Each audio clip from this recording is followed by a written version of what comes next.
ውድ አድማጮቻችን ጤና ይስጥልን እንደምን ሰንብታችኋል? ይህ የእነማይ ወረዳ እያዘጋጀ የሚያቀርብላችሁ የቴሌቪዥን ፕሮግራም ነው። አብራችሁን ትቆዩ ዘንድ እየጋበዝን ወደ ፕሮግራማችን እናልፋለን። በምስራቅ ጎጃም ዞን እነማይ ወረዳ የክረምት በጎ አድራጎት ስራን መሰረት በማድረግ የደም ልገሳ ፕሮግራም ተካሄደ።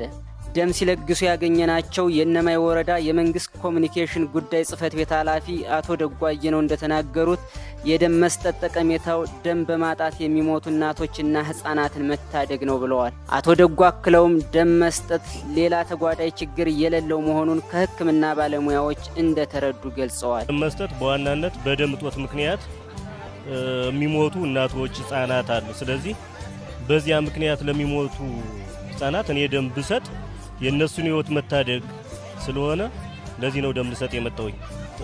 ደም መስጠት ጉዳት አለው የሚለው እንትን ዝም ብሎ በአስተሳሰብ ረገድ ካልሆነ በስተቀር ምንም አይነት ጉዳት የለውም። የጤና ባለሙያዎችም እንደሚያስረዱት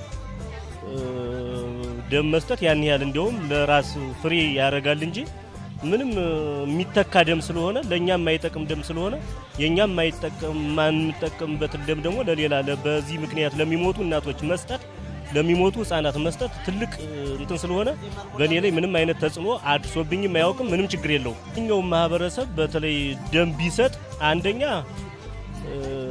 በዚያ ምክንያት ለሚሞቱ ህፃናት እናቶች እርካታ ነው፣ ማዳን ነው፣ ህይወት ማዳን ነው።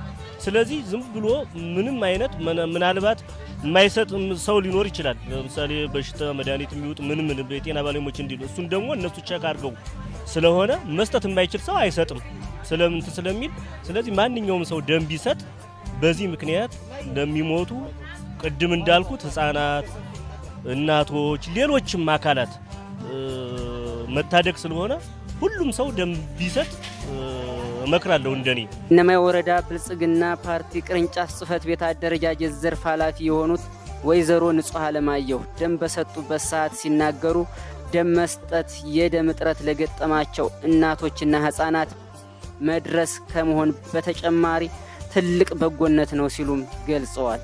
ደም መስጠት የደም እጥረት ለሚያጋጥማቸው ህፃናትና እናቶች አለሁላችሁ የምንልበት አንድ ትልቅ ስጦታ የምንለው ነው።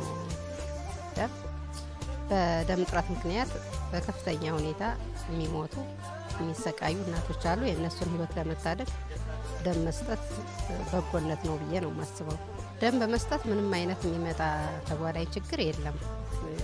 ደም ብንለግስም ባንለግስም በራሱ ጊዜ የሚወገድ ደም ነው፣ በቆሻሻ መልኩ የሚወገድ ደም ነው የምንሰጠውና ለለጋሹ ላይ የሚያደርሰው ጉዳት የለም። ሁሉም ሰው ደም በመለገስ ለወገኖቻችን አለንላችሁ ቢላቸው በጣም መልካም ነው ብዬ ነው የማስበው። በተለይም ደግሞ የደም እጥረት የሚያጋጥማቸውና ለተለያየ ችግር የሚጋለጡት እናቶችና ህፃናት ናቸው።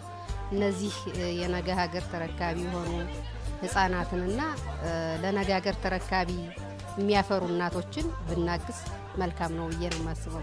የእነማይ ወረዳ ጤና ጥበቃ ጽህፈት ቤት ኃላፊ አቶ አብርሃም ጌቴ ስለ ደም ልገሳ ፕሮግራሙ ጠይቀናቸው ሲመልሱ የደም ልገሳ ፕሮግራሙ ዋና ዓላማ በወሊድ ምክንያት የደም እጥረት የሚገጥማቸው እናቶች ችግር ለመፍታት ነው በማለት ተናግረዋል። መልካም እንግዲህ የዛሬው ፕሮግራምን በተመለከተ በዋናነት ያው እንደ ጤና የገጠመን ያው የእናቶች እና የህፃናት ጉዳይ ስለሆነ ለዚህ አንገብጋቢና ወሳኝ በመሆኑ በተለይ እናቶች ብዙ ጊዜ ያው የደም ማነስ ችግር ስለሚገጥማቸው ስለዚህ ይህንን በክረምት በጎ ፈቃድ አገልግሎት እየተሰበሰበ ያለበት ሁኔታ ነው ያለው። በደም እጥረት ሪፈር የሚባሉ እናቶችን ለማስቀረት በዋናነት ትልቅ ጠቀሜታ አለው።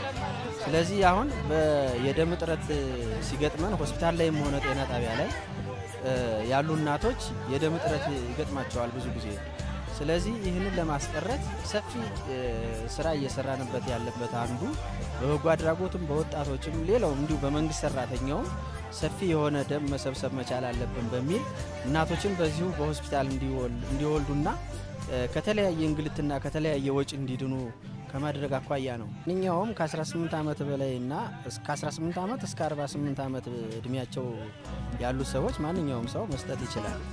አክቹአሊ ይህንን ደግሞ ቅድም ስናገር እንደነበረው በተለይ እናቶችና ህፃናት ላይ የእናቶችና የህፃናትን ጉዳይ ማንኛውም ሰው ችግሩን ይረዳል ብለን እናስባለን እና በእነዚህ እድሜ ውስጥ ያለ ሰው ማንኛውም ሰው መለገስ ይችላል። መልካም። አሁን ሰው በፍራቻ ደረጃ አንዳንድ ግለሰቦች ያነሳሉ እንጂ አሁን ምንም አይነት የጤና ችግር የሌለባቸው ሰዎች ይህንን ደም መለገሱ ክፋት የለውም።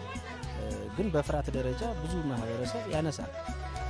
ያንን ደግሞ በጤና ባለሙያዎች የምክር አገልግሎት እየተሰጡ የጤናቸው ሁኔታ ወይም የጤናቸው ምርመራ እየተደረገ ማንኛውም ሰው መጥቶ ደም እንዲለግስ ማድረግ ሁሉም ኃላፊነት አለበት ማለት ነው። ለመለገስ ማንኛውም ሰው እንግዲህ ሰው የሆነ ሰው ደም መለገስ መቻል አለበት። በተለይ እናቶች እየተንገላቱ ነው፣ ህጻናት እየተንገላቱ ነው። እንዲህ አሁን ይህንን የማይተባበር ሰው አለ ብዬ አላስብም። ስለዚህ ለማህበረሰቡ ማስተላለፍ የምፈልገው መልእክት ደም ፈሷት የምትሞተዋን እናት መታደግ ስለሆነ ብርም ወጣቱም ሌላውም ማንኛውም አካል መጥቶ ደም ለግሶ ችግራችንን በዚህ ልክ የማህበረሰባችንን ችግር በዚህ ልክ እንድንፈታ ሁሉም ርብርብ ማድረግ መቻል አለበት። ይሄ ለአንድ ሰው ለሁለት ሰው የሚሰጥ ጉዳይ አይደለም። ይሄ ደግሞ የህሊና ጉዳይ ስለሆነ አንድ ሰው ደም ለግሶ እናትን ማዳን ቀላል አይደለም። ስለዚህ ሁሉም ሰው ህይወት የማዳንና ያለማዳን ጉዳይ ስለሆነ ሁሉም ሰው ወደዚህ ደም ወደሚለገስበት ቦታ እየመጣ ደም እንዲለግስ አደራ ማለት ነው የምፈልገው። የዛሬውን ፕሮግራም በዚህ አጠናቀናል። በቀጣይ እስክንገናኝ ቸርን ሰንብት።